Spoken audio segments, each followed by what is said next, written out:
Olá, minhas boas-vindas a você que está aqui conosco para mais um Cultura Artística em Casa, a programação online da Cultura Artística.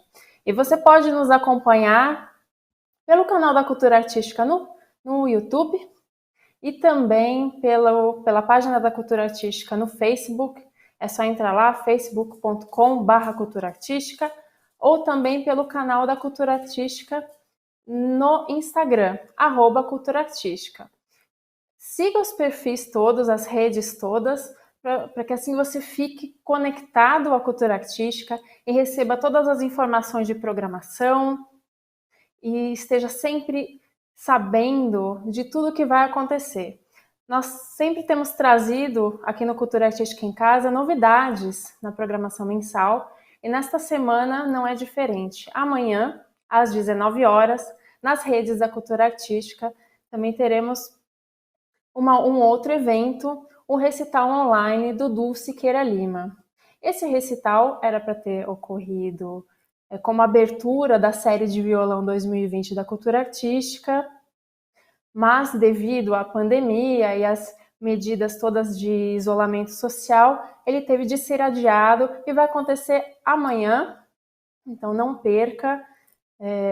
Estaremos aqui novamente para assistir à apresentação do Dulce Siqueira Lima, formado pela Cecília Siqueira, que é uruguaia, Fernando de Lima, que é brasileiro, ambos residentes aqui no Brasil.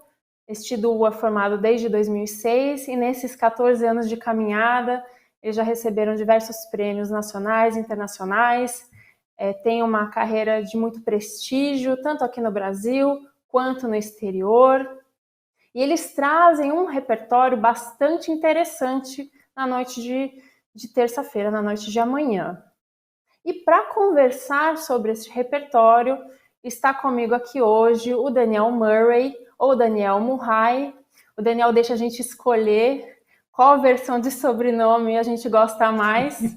O Daniel também é um grande violonista, compositor, também professor de violão da Escola Municipal de Música. Daniel, seja bem-vindo, boa noite. Boa É noite, uma muito obrigado. satisfação ter você aqui conosco. E Prazer. amanhã, Daniel, o programa do concerto do Siqueira Lima, ele é bastante diversificado.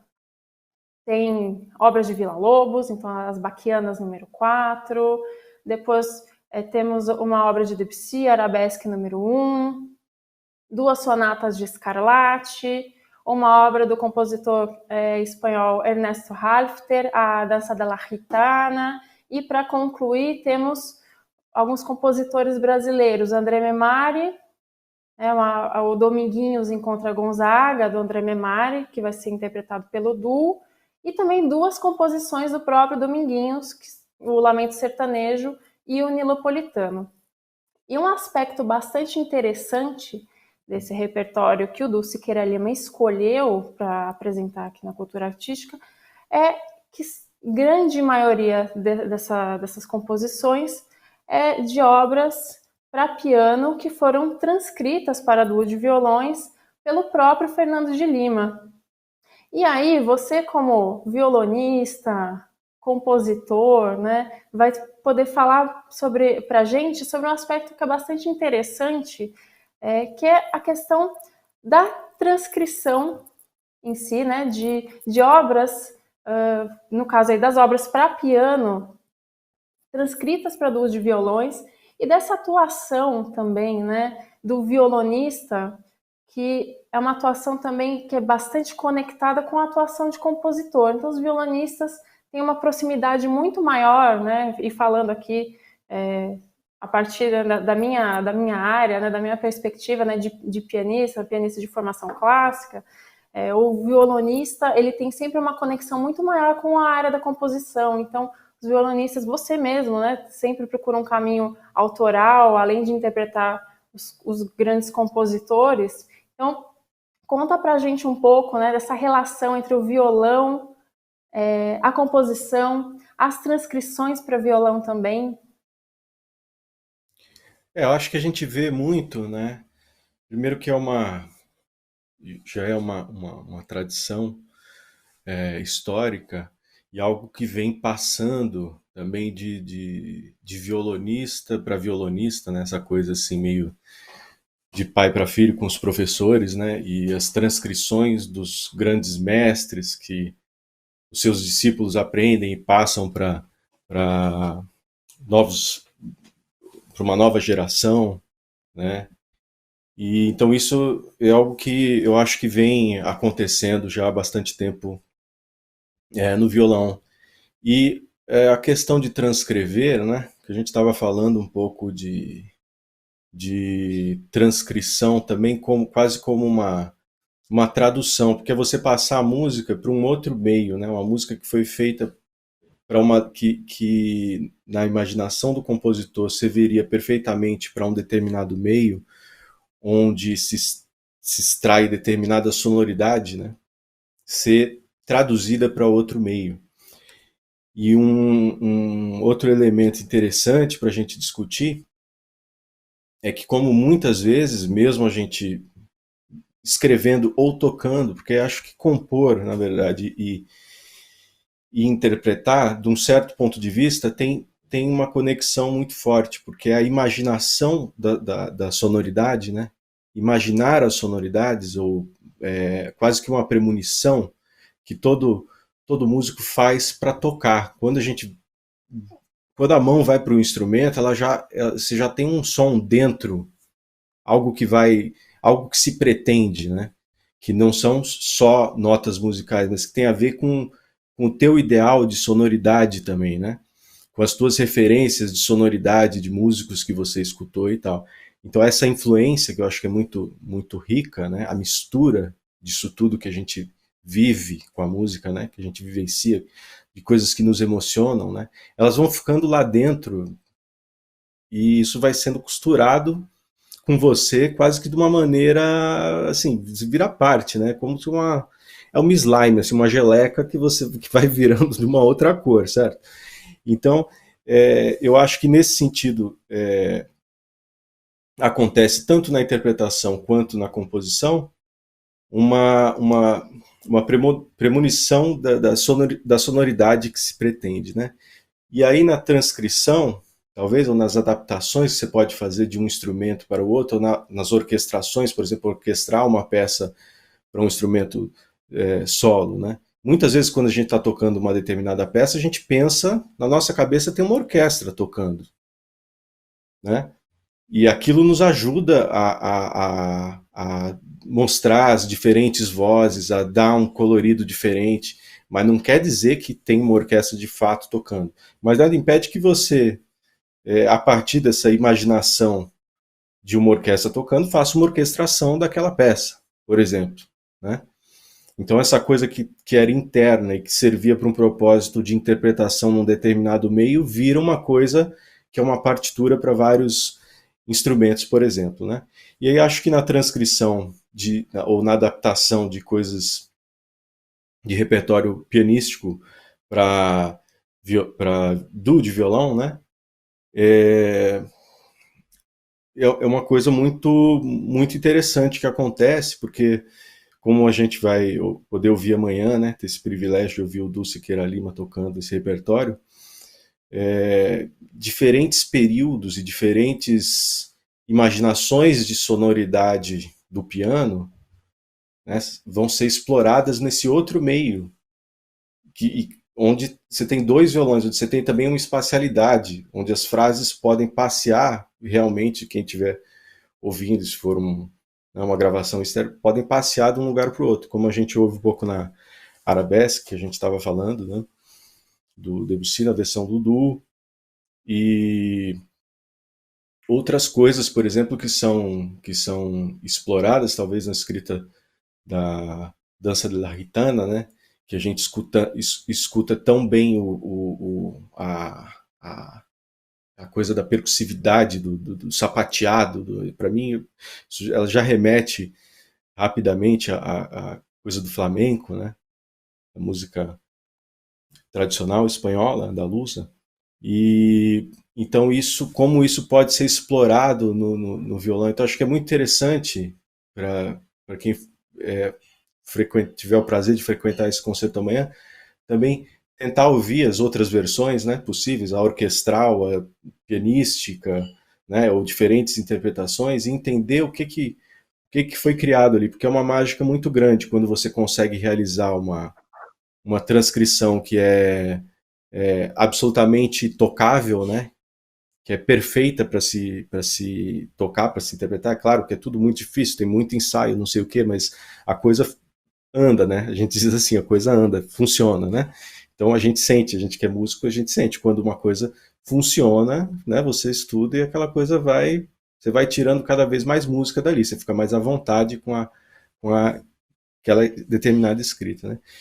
Então aí de ver como essa mágica como eles vão criar essa mágica de diferentes coisas que vão ser, diferentes sonoridades que vão aparecer porque estão nesse outro meio, que é o duo de violão, que é essa coisa tão maravilhosa e tão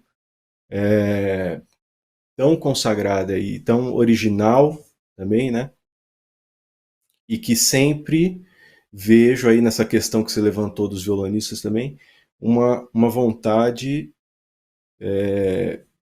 perene assim de renovar repertório, de trazer novas coisas, de dar mais um passinho. Fulano fez isso, e se eu fizer isso, isso e aquilo? Aí já não é exatamente aquilo que ele fez, de repente eu deixo uma contribuição.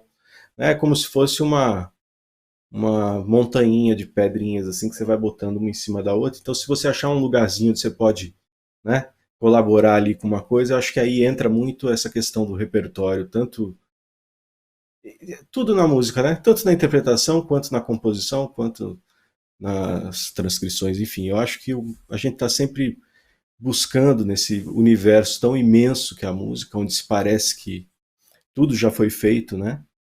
E onde a gente tem assim deuses, heróis, assim, né? Coisas assim que a gente admira muitíssimo, né? Mas que nos levam a fazer coisas, né? A arriscar também em nome dessa amor que a gente tem por esses autores e pela música, né? Assim, da mesma forma, né, que nas interpretações, os músicos sempre procuram uma forma de contribuir, de dar uma nova visão. Então, aí nessas transcrições, né, também seria uma maneira, aí na sua concepção, de também dar essa contribuição, uma outra visão daquela mesma obra, né? E Uhum. só para lembrar quem está nos assistindo, antes da gente prosseguir aqui, Daniel e eu, a conversa, quem tiver perguntas para o Daniel, já sabe, temos aí disponível o nosso chat ao vivo, então envie sua pergunta, seu comentário, sua dúvida, que o Daniel vai responder daqui a pouquinho.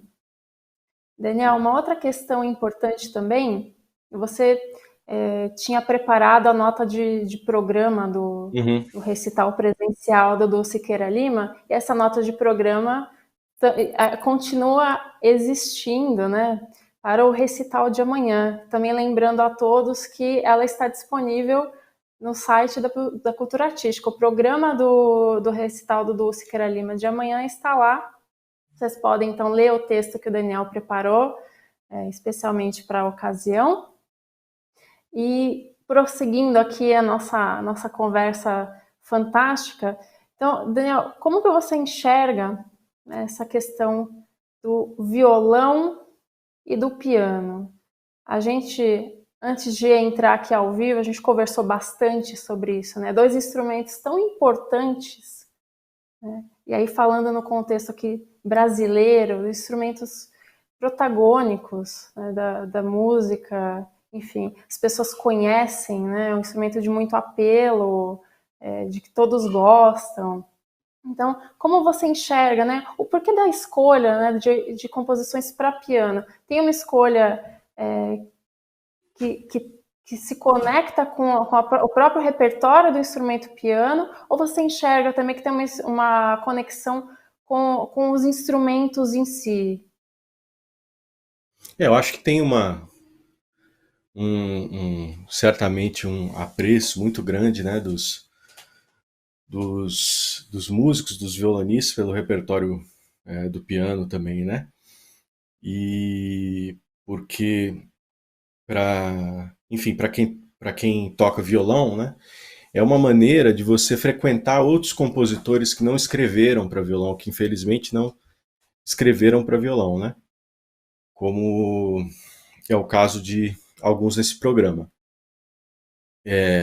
Ou até porque essa formação de duo é uma coisa muito maravilhosa, né?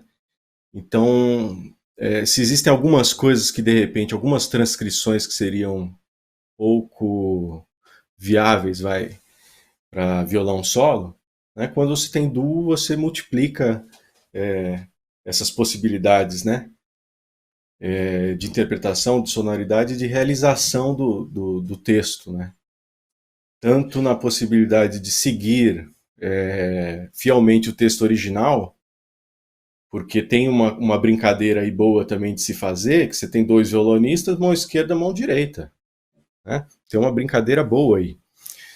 Porque o violão é um instrumento danado que você tem que... Imagina que se você fosse tocar piano, você aperta uma tecla aqui e você tem que ir lá dentro tocar uma corda. O violão é mais ou menos isso. Você, né, a mão direita, né, extrai o som e a esquerda é um seletor de notas que faz outras cositas mais também, mas a gente precisa quase o tempo todo das duas mãos para realizar um som, né? Então, a possibilidade de você ter dois violões, aí tem também trio de violões, quartetos de violões serem formações bastante tradicionais no violão, né? E cada uma dessas formações possibilitam diferentes tipos de transcrição ou de transcriação, né? Que a gente estava falando antes também, diferentes tipos de adaptação ocorram, né? Então, por exemplo, no quarteto tal, que eu fiz parte, quarteto de violões, a gente tocava o quarteto de cordas do Nepomuceno, o quarteto brasileiro. E era uma versão muito legal, era uma peça ótima de se tocar em quartetos de violões. Praticamente cada um fazendo uma voz do instrumento de corda. Então acho que o violão tem essa coisa muito, bastante elástica, e as diferentes formações, né, de grupos de violão, solo, duo, trio, quarteto, aí tem ensemble de violão, tem octeto, tem um monte de outras coisas também, mas essas duo, trio, quarteto são bastante tradicionais, né, e acabam explorando mesmo diferentes materiais nesse sentido de visitar compositores que não escreveram originalmente para violão, né? Que é uma possibilidade eu vejo assim pelo menos, é uma possibilidade de você vivenciar na pele, né, na mão, no tato, uma música que você não tocaria, que você apenas ia escutar, enfim, imaginar, mas que vontade de tocar essa música que é maravilhosa. Isso faz o cara fazer um arranjo, fazer uma transcrição, né? É a vontade de tocar aquilo e ver a possibilidade de que aquilo seja feito, né? Ou até o desafio, porque muitas vezes isso é um grande desafio, né? O texto original, via de regra, costuma ser mais pensado no que funcionaria naquele instrumento, naquele meio, né? Também como organicidade para se tocar, né? E tal. E quando você faz uma transcrição, se tem uma coisa que o compositor não pensou, foi isso, porque você está fazendo para outro instrumento, não foi para o instrumento que ele pensou, né? Então aí as soluções entram de quem faz essa transição. E eu acho que é um exercício importantíssimo, acho, na história da música, e que faz com que a gente aprenda muito, né? Aprenda muito da escrita daquele compositor, consiga, no caso de uma redução, de algo que você tem que tirar notas, tirar coisas, entender o que é mais importante para aquela música que aconteça, para que aquela música aconteça, né? No caso de reduzir. Ou até que isso possa para o compositor virar uma coisa que se expande, como a gente estava falando, por exemplo, da Sinfonia do Bério, a gente estava falando também do nosso querido Flô Menezes, né? Onde você tem situações assim, onde a transcrição pode se tornar uma base para uma outra coisa, né? Ou quase como uma ressonância da música de um outro autor dentro daquele universo daquele autor, né? Então, Não sei se eu desviei um pouco da sua pergunta inicial, Não, imagina. mas tem uma questão Aqui não acústica tem dos nossos desvio, aqui instrumentos, tem só caminho, né? só caminha, É né? um caminho, a gente vai seguindo a conversa. A gente estava falando que o nosso som também, o ataque é muito importante, né? Então, o nosso som ele nasce já fadado à sua curva de decrescente, né? E isso é uma coisa também que facilita a transcrição de violão para piano ou de piano para violão, porque você pode ter Essa um solo, natureza, né, física natureza do física do som do som, piano e do violão, né? São né? instrumentos de cordas. O piano agora, né, o piano moderno, um instrumento de cordas percutidas, e o violão um instrumento de corda, né, que tem que ser pinçada pelo violonista, Exatamente, né? E aí exatamente. o som nasce já morrendo, né? É o ataque e aí É, ele é está agonizante, é fadado agonizante. ele já nasce morrendo. E talvez essa similaridade entre a produção sonora do piano e do violão seja um caminho para essas transcrições também. Com certeza. E aí uma outra questão que é interessante, né? Por exemplo, essa versão da Cecília e do Fernando, do Dudu Siqueira Lima, para o Arabesque de Debussy, ela não soa nem piano e nem violão, né? A Uhum. sonoridade é uma peça do repertório deles, né? E ela soa como se fossem harpas, né? Como se fosse uma harpa tocando. Parece uma Então harpa aí a mesmo. gente tem o ponto de partida, uma obra para piano conhecidíssima, uma transcrição para um duo de violões, que é uma formação tradicional, mas que o resultado sonoro vai ser uma outra coisa. Então, É. é uma viagem pelo som, né, e pela imaginação também, né? Como fazer soar diferente, não só porque está em outro instrumento, mas também no próprio instrumento, né, nos próprios violões, como isso vai soar. Uhum, uhum. É muito Então, é uma interessante outra isso. maneira, né? É, Eu acredito muito que essas coisas vão reverberando. Quer dizer, talvez você, agora, quando for tocar essa peça, talvez você lembre dessa sonoridade do. Mas e aquela harpa, né? Talvez você faça de um outro jeito. Acho que essas coisas elas vão nos alimentando, né? Elas vão reverberando. E eu acho que é assim que a música vai, vai caminhando. Eu acho muito bonito isso. é verdade.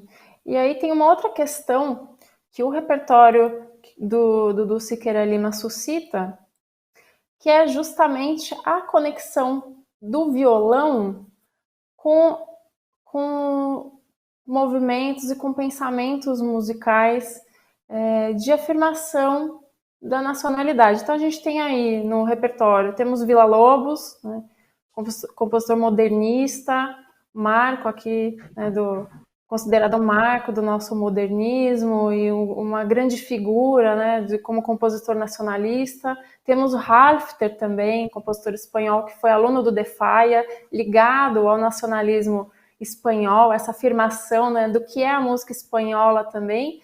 E como Sim. fechamento desse concerto, desse recital, nós teremos obras de compositores brasileiros, né, do André Memari, pianista, É. compositor, e também do Dominguinhos.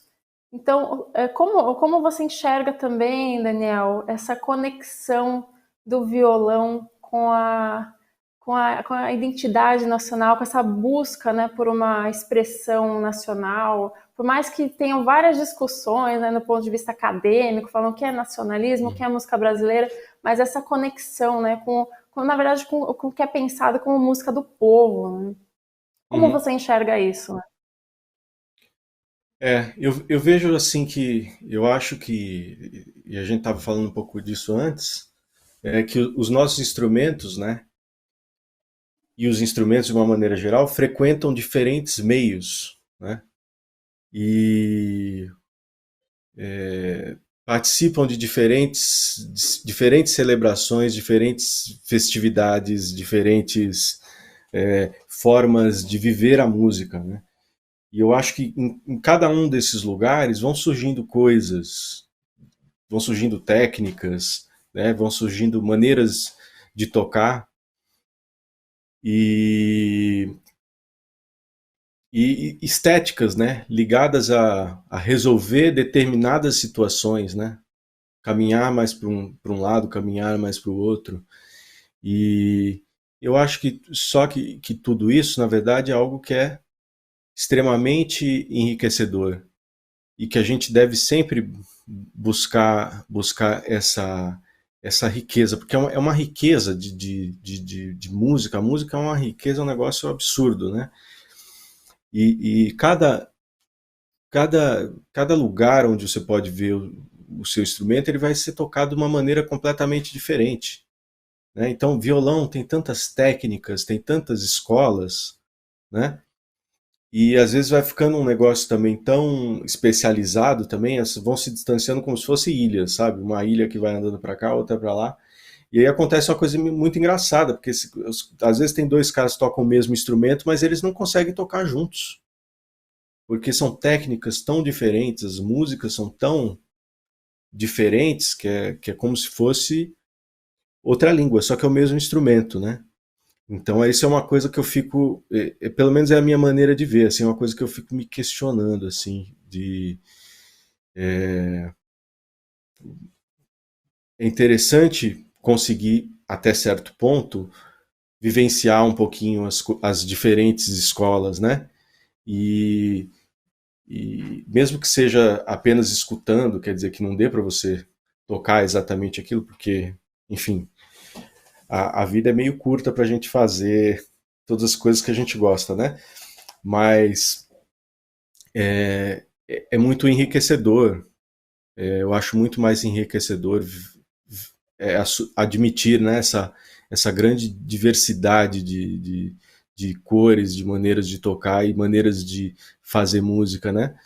Para as diferentes ocasiões, porque acho que são diferentes ocasiões. Outra possibilidade de transcrição é você trazer a música de uma ocasião de uma festa para uma orquestra, por exemplo. Então você pega uma música que é uma música de uma festa popular, né?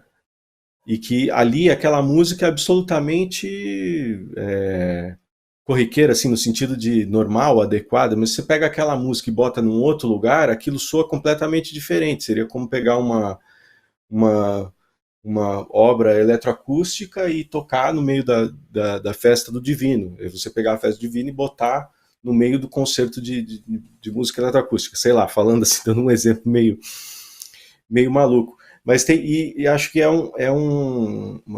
tem criações assim também que mexem com essa questão e com essa fricção, né? O Arthur Campella, que é um grande compositor, gosta de falar isso, da fricção, né, entre as linguagens, daí podem sair faíscas que geram outras coisas, né, na linguagem, coisas novas.